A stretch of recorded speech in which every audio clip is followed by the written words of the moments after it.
नमस्कार, प्रणाम। मैं संजय प्रेमी, आप सबको कोटि कोटि प्रणाम।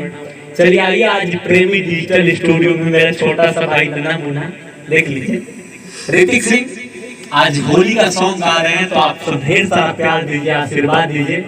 ऋतिक को कि आप सबके दिल में हमेशा जगह बनाते रहे। तो चलिए आइए, ऋतिक सिंह। ऋतिक जी भैया रिकॉर्ड लेते हैं, ठीक है बाबू? ओके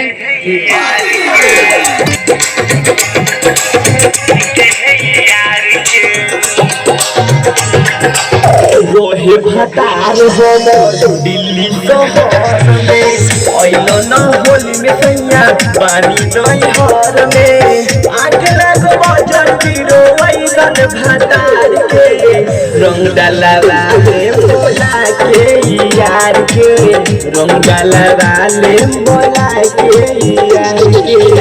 रोहे भतार हो दिल्ली शहर में आइलो न होली में सैया पानी नहीं हार में आग लगो बजर गिरो ऐसन भातार के रंग डाला वाले बोला के यार के रंग डाला वाले बोला के यार के संजय प्रेमी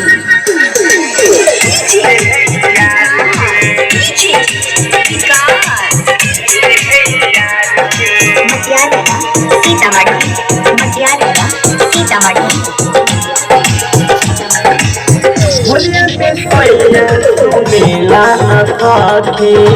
दिलवा के बात अपना दिल में राखी होली में सोया सुनेला साथी दिलवा के बात अपना दिल में राखी सबको बुझला नहीं मेरी बात में सारा पे टांग डाले के जोर में दिल के दुख अपन कितना बताई रंग डाला वाले बोला के यार के रंग डाला वाले बोला के यार के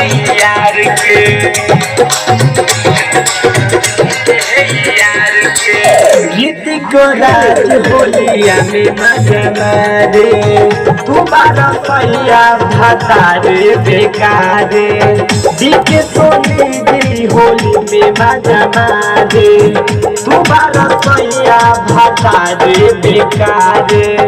शिव महाराजा बजारे राजा होली में सरर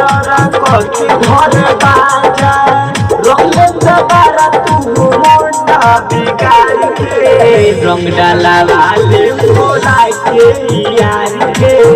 रंग डाला वाले बोला के यार के रोहे भतार हो दिल्ली शहर में आइलो न होली में सैया पानी नहीं हार में आग लगो बजर गिरो ऐसन भतार के रंग डाला वाले बोला के यार के रंग डाला वाले बोला के यार के।